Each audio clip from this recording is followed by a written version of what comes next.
morning, everyone. Welcome to our convening on the quality of reproductive, maternal and newborn care in India. This convening is special for several reasons. First, the weather gods have been kind to us. And particularly the fact that all of you have gathered here together, here to have this conversation with us, that makes this gathering extremely special. Second, this convening is special because today the Bill and Melinda Gates Foundation is launching its India platform called Aksha. Aksha, which is a Sanskrit word meaning axis or pivot, represents our signature platform that's going to bring technical knowledge and expertise to address health and social development challenges in India.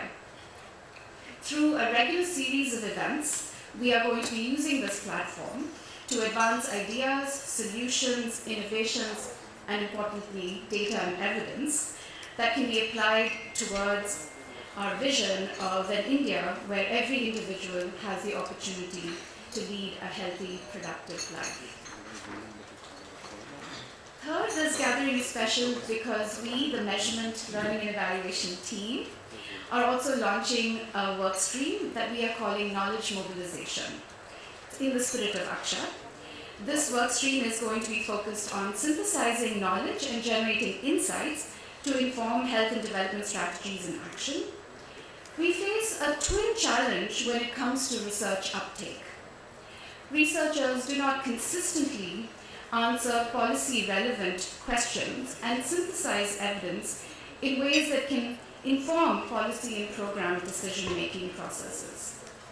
In addition, policymakers and program designers and implementers do not always have the technical skills, incentives, or institutional environments that are conducive to identifying, selecting, and applying research in their decisions. So what we hope is, through our deliberations over the next 2 days, as well as through a set of such gatherings over the next couple of years, that we mobilize the available evidence to improve our approach and our decisions and our investments. Today we're going to mobilize the available evidence on mobilizing actions to improve the quality of reproductive, maternal and newborn care.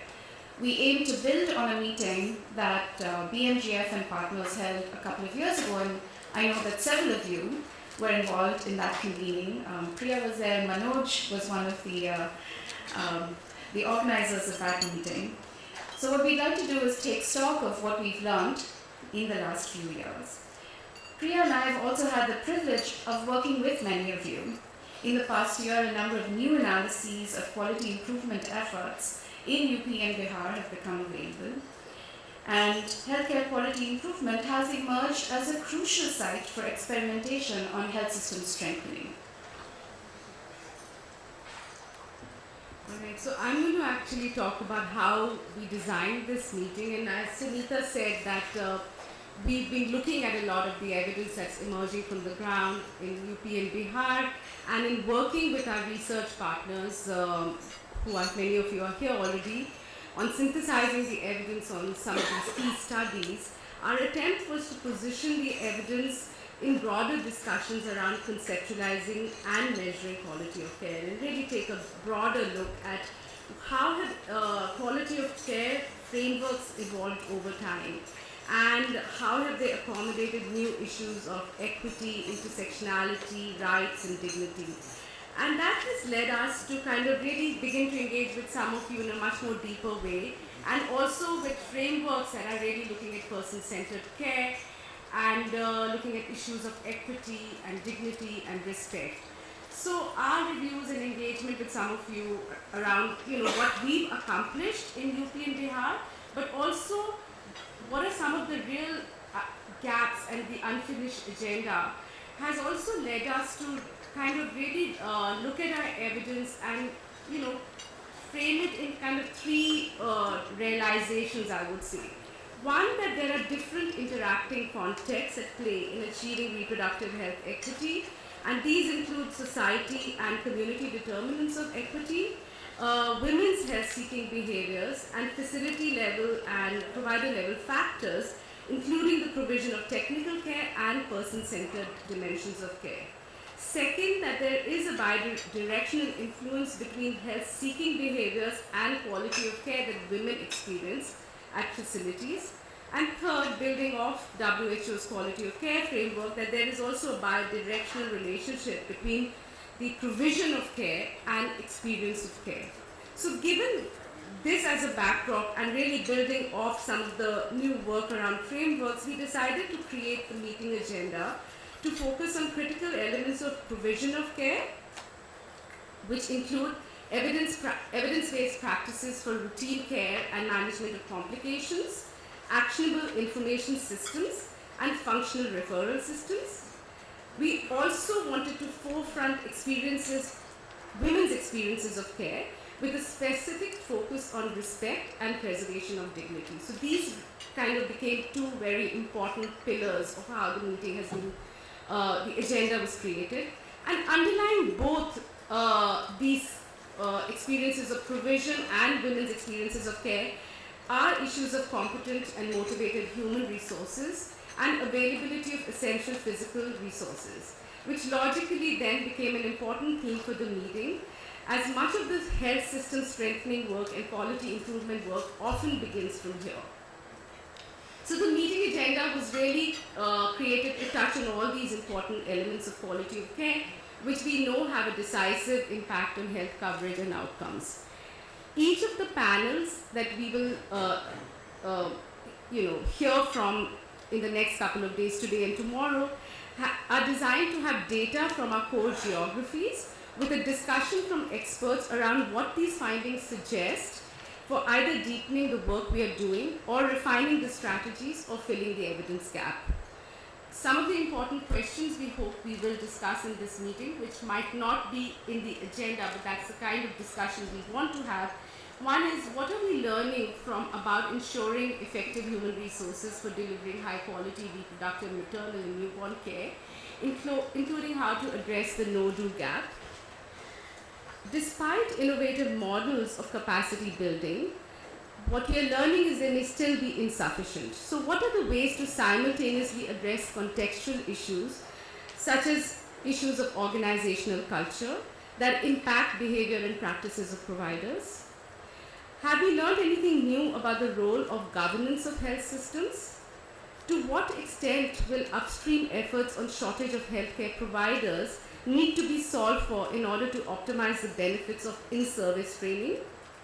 What is the role of data and patient tracking / information systems? What innovations have been developed and tested to address this gap? And lastly, what is the role of social accountability in driving improvements in quality of care? So we've designed the meeting to be highly interactive, with time to debate, to ideate, and also to derive actionable next steps for all of us. Based on the conversations that we have over the next 2 days, we'd like to put together a publication which synthesizes both the insights and the evidence, as well as proposes an agenda for research as well as for experimentation in programming. We also intend to produce an evidence brief that summarizes the lessons that we have learned and that we have reached consensus on, that we will then be able to communicate to decision makers. Finally, we hope to establish a community of learners and a collaborative learning community. The fact that we had such an overwhelming response from all of you, to the initial agenda that we had sent out, suggests that there is a real need to commit to working with each other as part of a collaborative community. Okay, so lastly, the agenda is tight, and we're going to request everyone to keep to time so we can have effective participation from everyone here. And we have a bell that we will use occasionally, we hope, or rarely even, if we all keep to time. We also have a Twitter feed, which is our non-verbal method of engagement within this room. It's a record of our reflections and thoughts as we're experiencing them. We request you to communicate your insights and questions on Twitter, as this will give us a sense of how all of us and you all are responding to the evidence and debates that are happening. So it's hashtag quality of care, and I believe that's the Okay. key hashtag. Okay. Although you're free to start using other hashtags. Okay. Get creative. So as you can see, we want to use Twitter to surface our reactions, what resonates, what raises questions, but being mindful that we are also engaging externally and engaging with the global community to connect with our discussions. We also want to be mindful of contextualizing the complexities of working with our public health systems at scale. So we have 3 different color cards. They were at each of your chairs, so maybe they're near you. There's a blue, then there's a pink/orange used interchangeably, and a green/yellow used interchangeably. If you haven't got the blues, don't worry, you'll get them soon. We ran out of them. So each of these cards are to really record your reflections for the 3 working groups on day 2, and the 3 working groups are on measurement, first on frameworks, which is blue, measurement, which is pink orange, and innovations, which is green. And some of you may not be there tomorrow, so please at least record your observations, questions, ideas, and hand them over to us at the end of the day. We have assigned all of you into working groups, but at the end of the day, we'll actually get a sense of how many people will be here tomorrow, and then we'll share the list. So with that, I think with that, this is it. We've officially opened the discussions, and we would like to invite our first set of panelists who will help us frame the conversations. And so I would like to invite Mrunal, and of course I've now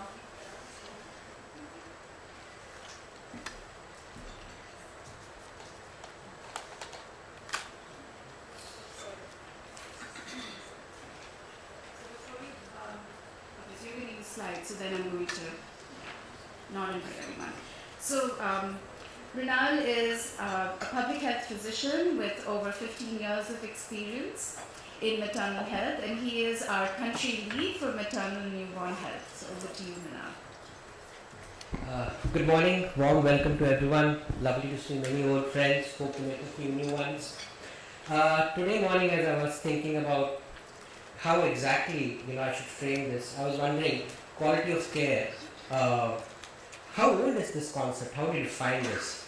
And I remembered some of my history lessons where I realized probably the first quality improvement effort that would, an act that would qualify as a quality improvement effort was way back in the 1850s when a particular nurse went to Turkey during a war between the Brits and the Russians and just cleaned the sewers, kept the beds apart, gave a lot of ventilation, kept the animals out of the hospitals, dogs. That was Florence Nightingale for you.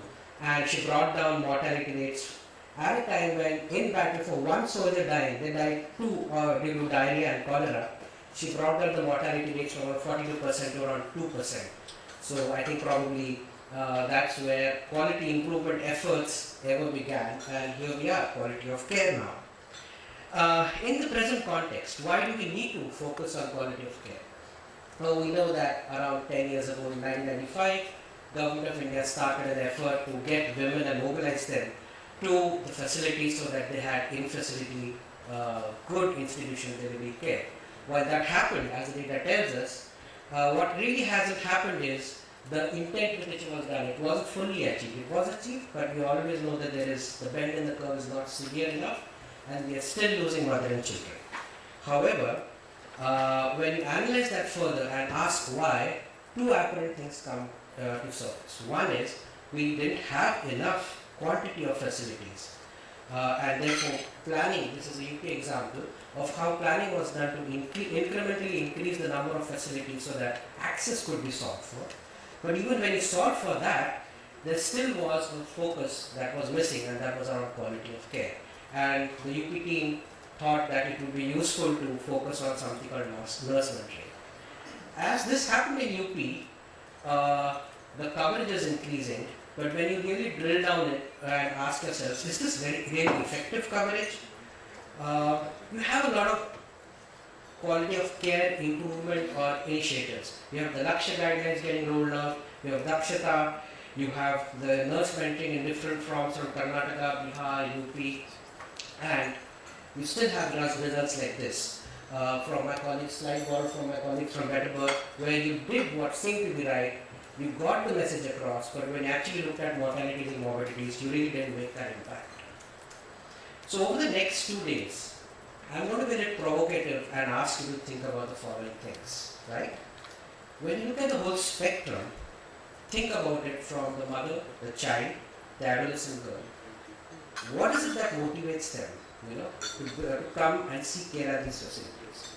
When you look at the triad of the frontline workers, the Anganwadi, Asha, A&M, what is it that these 3 people can genuinely play a role in? We're given a gamut of things to do, but frequently, we feel they're overwhelmed. So genuinely have an honest discussion on how much can they do. Can they ever achieve the coverage that we expect them to do? And here's a quick example. In spite of a lot of effort to improve postnatal care, if you just focus on the last section out here, over 3 rounds, over 2 to 3 years, the number of women getting contacted by Ashas at least 3 times postnatally still remains abysmally low. So this is a fact. So how can we crack this dilemma? What motivates the providers to be good?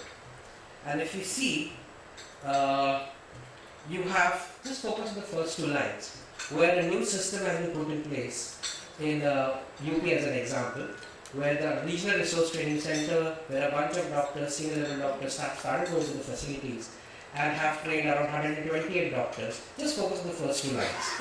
And the output of that is, if you look at all the signal functions, this is a breakdown of signal function 8, that is the availability of C-section. In the facilities that they have worked with, you will see the bunch of yellow facilities where things are non-functional. Will you expect that? Because you have a column of gynecologists and you have a column of anesthesiologists. And you'll see that either one of them is 0, and that's why they're not functional. But let's look beyond that. Let's look at Shravasti, where you have 3 OBGYNs and no anesthetists, but they have still made that functional. What is that secret sauce they've put in? Look at Sonbhadra, which is not marked. There they have 3 anesthetists and no obstetrician, but still it's become functional.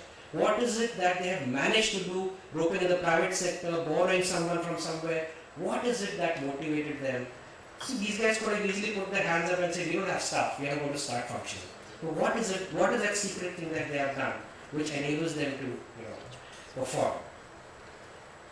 Around improving skills within the facility, is a coaching approach enough? Is nurse mentoring the mantra? Or we need more and more OSCE driven activities and skills and drills and simulations. Let's try and figure that out. Is the QSC activity a one-time activity? Okay, we went there, did that, great. Now everyone is trained, right? And there is data now from ICMR on Government of India programs that doing that, this is around the IMNC and IMNCI program, where they went in, did a massive training, and the results are really not that encouraging, because just going there once, doing it, doesn't mean that's going to happen. And what is the role of vertical integration? This is something really challenging. To understand the public health system, the lower level facilities come under one wing of the ministry, the higher level facilities like medical colleges come in another wing of the facility. How do they meet? Where do they meet? And there is an example now that you get a government order to force them to come and meet on a timely manner and interact. But is that going to yield dividends? So when is that vertical integration piece happening? Finally, all of what we're talking about, how much of it can we achieve without robust health system strengthening efforts? And how do we get the best out of the public sector through incentives, through improved governance, through accountability? And at the center of it all, a moot question: does client satisfaction really reflect quality of care? Or, as we hope to learn, they're actually inversely related. So I'm being provocative. I made that statement at the beginning. So what's the role of the private sector to play? Are they there when we want them? What's their quality? Or are they just a few footsteps outside the public health facilities, diverting lives to themselves? What are the new innovations we would like to improve quality of care? Drugs, tools, devices, a bunch of, yet to be discovered things. Is there any role of artificial intelligence, machine learning tools in the future? What is the collaboration that we need to foster our learning agenda? And today, the launch of Aksha is one of those key milestones, I think, in this progress. And how, overall, does our work align with the quality, equity, dignity framework that the WHO has laid out for us? Finally, really doing all of this, will it actually end up saving mothers and lives, the lives of the mother and children? That's a question I have. Ladies and gentlemen, 2 days, the smartest minds in this field, lovely environment. I hope that we are able to brainstorm and come to some quick thoughts and solutions, at least on what needs to be done in the future, if not solve for everything. Thank you. Wish you happy deliberations.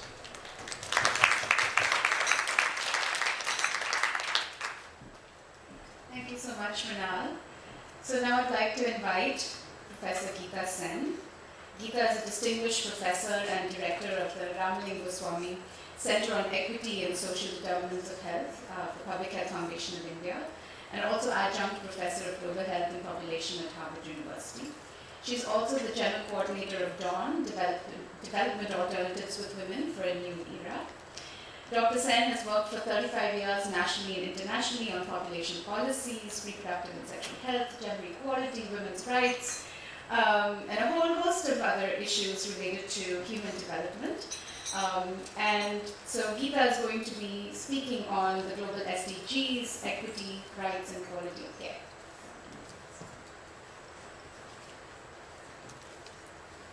Can I put my book on this because I have no PowerPoint, or will you do weird things? Or can I shut it down?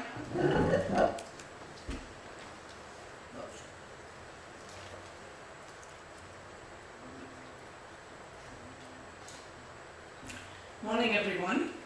And clearly, if I've done all of those things, Anita, I must be quite old, which of course I am. It's great to be here, and I really look forward to these 2 days, and thank you for asking me to do what is really an impossible task, to talk about the SDGs, equity, rights, and what else was there in your list? Quality of care. In 15 minutes. So I'm going to do some telegraphing of some things and then just try and hone down on others.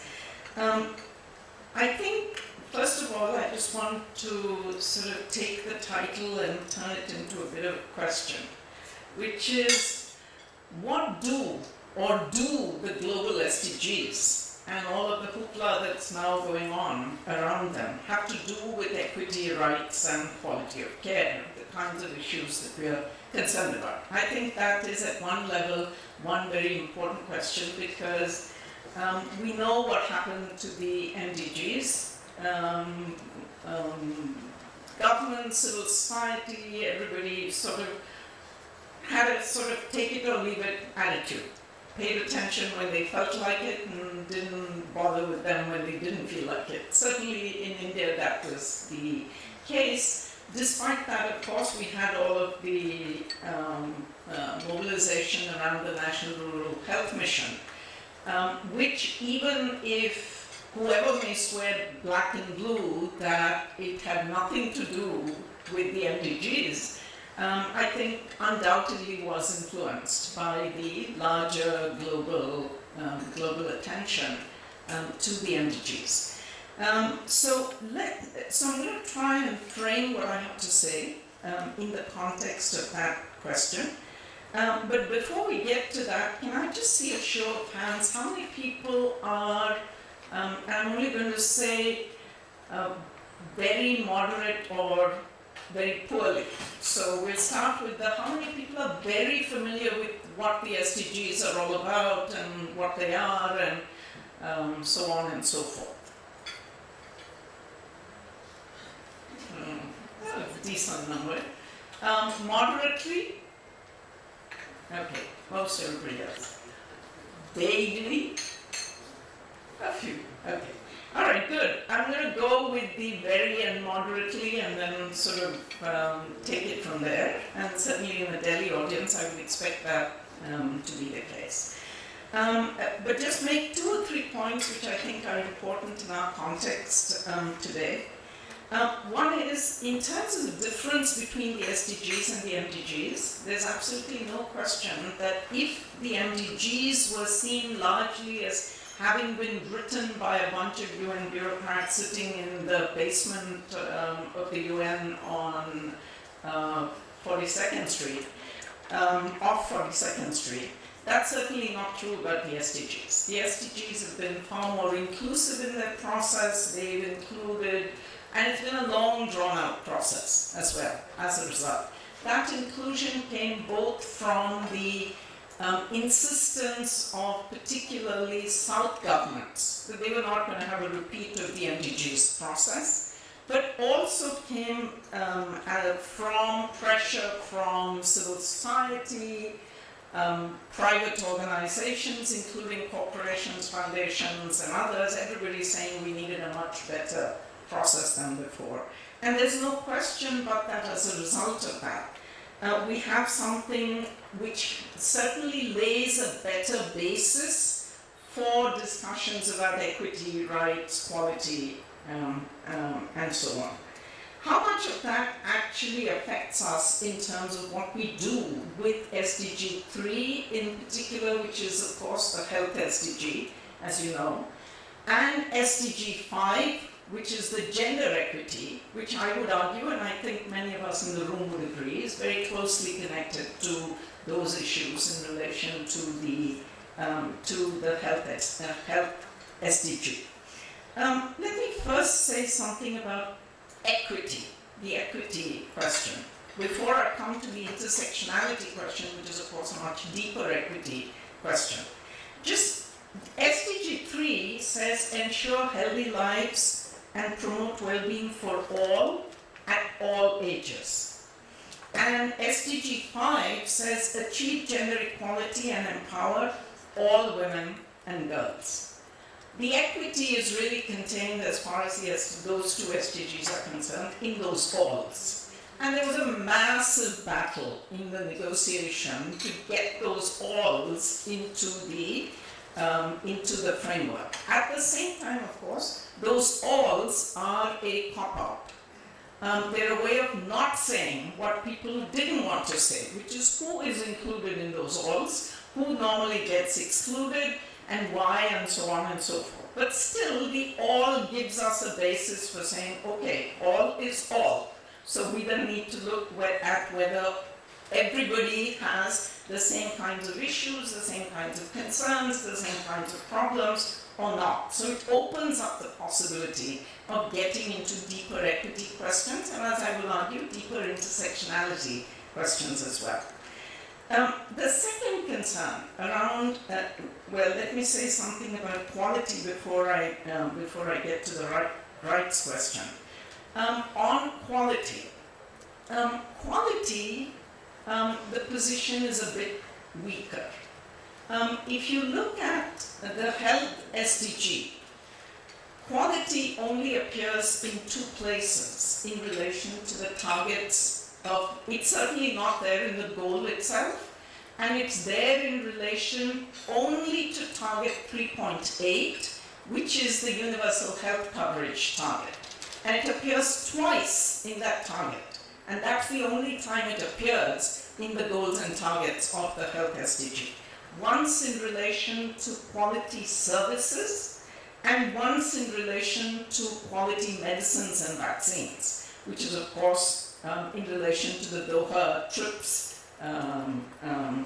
agenda. You won't really find quality being talked about much of anywhere else in relation to health, or actually practically much of anything in the SDGs themselves. Which means we have a big agenda in terms of being able to push quality forward in the context of what we must understand right now, whether or not and how much it affects us in India, certainly the SDGs are the name of the game as far as the development agenda is concerned, broadly and globally. And certainly with the WHO's new Director General pinning his flag to the mast of universal health coverage, we need to look at how and in what ways, because that 3.8 target on universal health coverage includes quality, we have a major opening there in order to be in being able to push quality forward, and I think that would certainly be the argument in WHO headquarters and elsewhere as well. The position in relation to rights in the SDGs, human rights in more specifically, is much more ambiguous. Now you see them, now you don't. Everybody will say that there is the interpenetrating, indivisible, universal human rights agenda underpins the SDGs. But if you actually look for the language of rights, that's where the now you don't part of it comes in. You won't find it in too many places. And the reason for that, of course, was that there's far too many member states in the UN at this point that have problems coming from all directions. Civil political rights, economic social rights, you name it, who have problems in one way or the other with the language, but I would argue even more than the language, the fact that human rights is the part of the UN agenda that is actually justiciable. Human rights conventions are justiciable conventions, which means that member states and others can be brought to book for not adhering to them. And that, of course, makes it something that member states have been much more wary about, and increasingly so in the climate of today.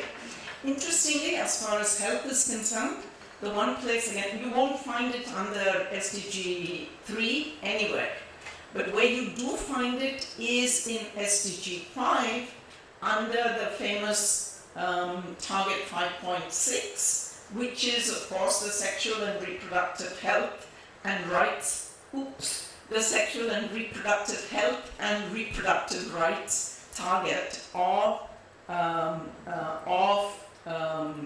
the gender equality goal.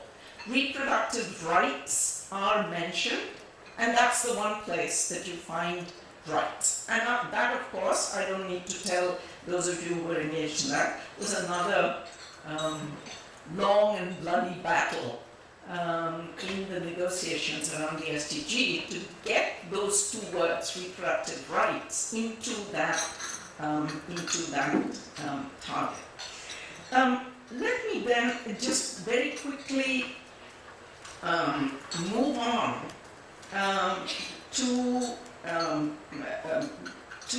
well, before I move on to the intersectionality issues, let me just say two critical questions come up in the context of the SDGs, because we're now in the implementation era. One is obviously where is the money and therefore policy attention going to go in terms of all of these 17 goals and their myriad targets and multiple indicators and so on and so forth. And obviously that's where the pushing, shoving and so on is at right now. But to understand where it's likely to go, that's when it becomes really important to understand the process by which we got to the SDGs, and particularly to the SDG on health. And let me say this. There was, and I'm only going to make this one point about that, there was in the lead up to SDG 3, in the initial phases, there was a very strong pressure from the universal health care coverage movement to make it a goal on universal health coverage.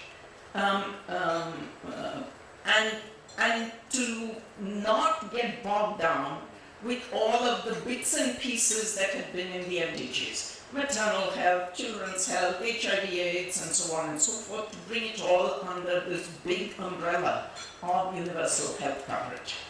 Equally, of course, there were pushes from two different directions. In the other, pushing against having this as the umbrella.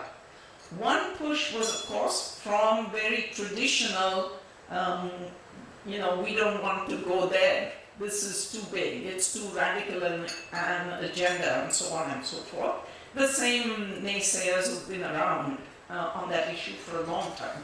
But the other one, interestingly, was from a lot of social movements. The women's movement, youth movements, disability, HIV, indigenous people, all of whom said, universal health coverage sounds wonderful once you get there.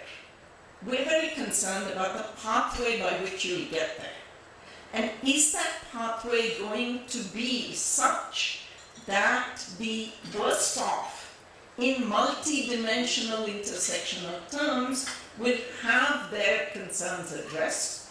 Or is it going to be a pathway which basically allows for picking the low-hanging fruit, which means that those at the very bottom will not be the ones who get picked first? You can still show advances towards universal health coverage by working with groups in the middle who have been disadvantaged before without doing much about those at the very bottom. And that, of course, was the big question coming from all of these social movements saying, we're not satisfied with your just putting universal health coverage. That's the way in which the health goal got negotiated to become what it has become, which is this health and well-being for all at all ages. And that all at all ages was the way to try and say, hey, we need to look at all of these things. And that's how UHC ended up being not the overall goal umbrella, but a target within that broad goal.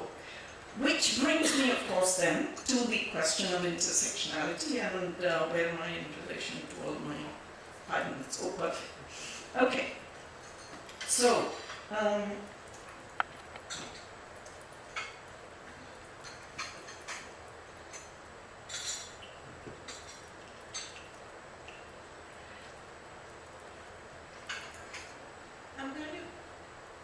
going to just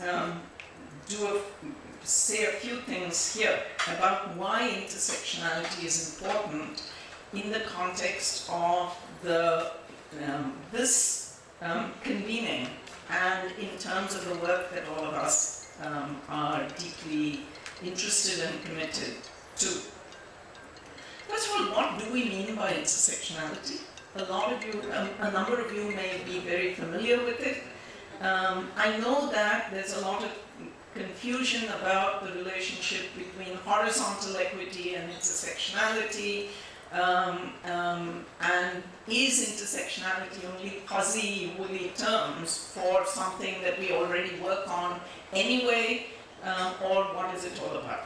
And I would say that intersectionality is essentially a way of analyzing how multiple differentials in power and advantage actually intersect with each other to produce, in our context, health outcomes and results.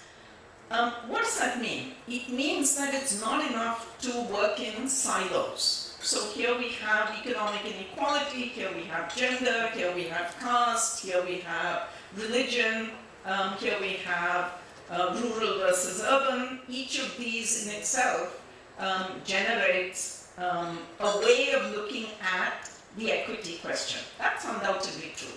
Intersectionality says those silos themselves may mask what is going on as much as they reveal what's going on. I'll give you one example. in the work that we've been doing in Northern Karnataka over the years, one of the things that we found was a very neat sort of difference between if you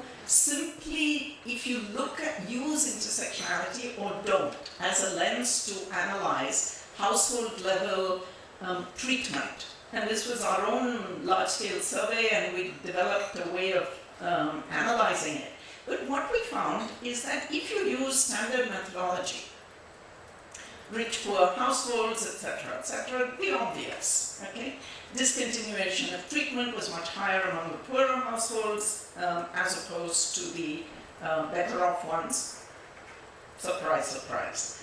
What we found, however, when we used an intersectional methodology was we were able to understand that wasn't everybody in those poor households who was suffering.